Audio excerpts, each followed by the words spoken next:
Bonjour à tous, alors aujourd'hui je vais vous présenter 3 erreurs types à éviter absolument lorsque vous choisissez votre problématique de mémoire. Alors, première erreur type à éviter donc absolument, c'est un sujet qui ne vous inspire pas. C'est-à-dire un sujet pour lequel vous ne ressentez aucune ferveur, aucune passion, aucun enthousiasme. Lorsque vous lisez le thème de votre mémoire ou sur la problématique, vous devez à la limite ressentir un plaisir et un intérêt assez marqué dans le fait de vouloir répondre au problème qui est posé.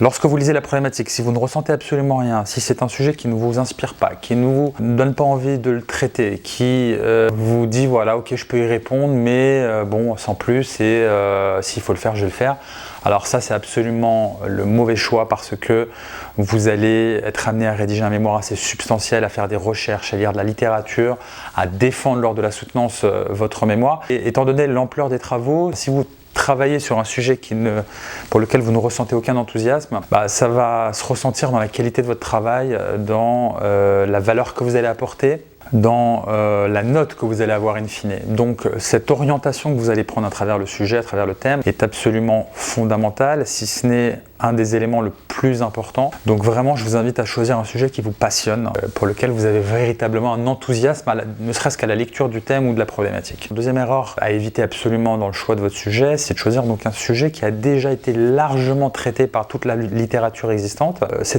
va être un sujet simplement pour lequel vous allez vous contenter de paraphraser ce qui existe déjà, de reprendre. Donc ça sera une revue de littérature un petit peu plus détaillée, un petit peu plus approfondie. Vous n'allez pas apporter de valeur et le jury risque de s'ennuyer à la lecture de votre mémoire puisqu'il se dira que c'est déjà évident, ça a déjà été traité, on connaît déjà les réponses et sans plus, votre mémoire n'apportera rien de nouveau et ne suscitera non plus aucun intérêt chez le jury, donc ça se ressentira au niveau de la note que vous obtiendrez au niveau du résultat. Donc un sujet de mémoire doit vraiment s'orienter vers une véritable valeur ajoutée que vous allez apporter à la structure dans laquelle vous exercez. Donc forcément, si vous répondez à des questions qui ont déjà été répondues en large et en travers à travers la littérature existante, ça va limiter l'intérêt de votre mémoire, de votre sujet et ça va limiter forcément le résultat que vous obtiendrez in fine. Troisième conseil que je peux vous donner, c'est forcément relatif à cette erreur type dans le choix d'un sujet, c'est de choisir un sujet pour lequel on n'a quasiment aucune référence, aucune littérature existante. Donc on a très peu de références académiques, on a peut-être des références non académiques, donc des blogs, des sites internet sans aucun poids, sans aucune crédibilité scientifique. On ne pourra pas les citer, hein, ça va de soi, puisque si on cite des blogs, ça va nous pénaliser. Donc on n'a quasiment aucune référence académique, aucune référence crédible qui est accessible, disponible sur le sujet.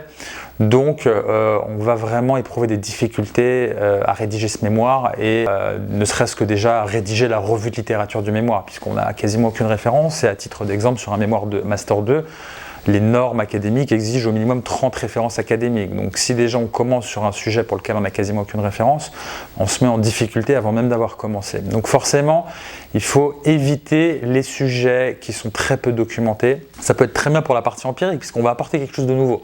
Mais pour la partie revue de littérature, pour la partie théorique, on va éprouver des difficultés lors de la rédaction. Voilà, premièrement, le sujet ne peut pas susciter aucun enthousiasme chez vous. Deuxièmement, le sujet ne peut pas avoir déjà été largement traité et on ne peut pas déjà avoir toutes les réponses à cette problématique que j'ai envisagé de traiter. Troisième chose, on ne peut pas être sur un sujet pour lequel on n'a vraiment quasiment aucune référence de disponible. Voilà, j'espère que cette vidéo vous aidera à choisir votre problématique de mémoire. Je vous souhaite bon courage pour cette rédaction.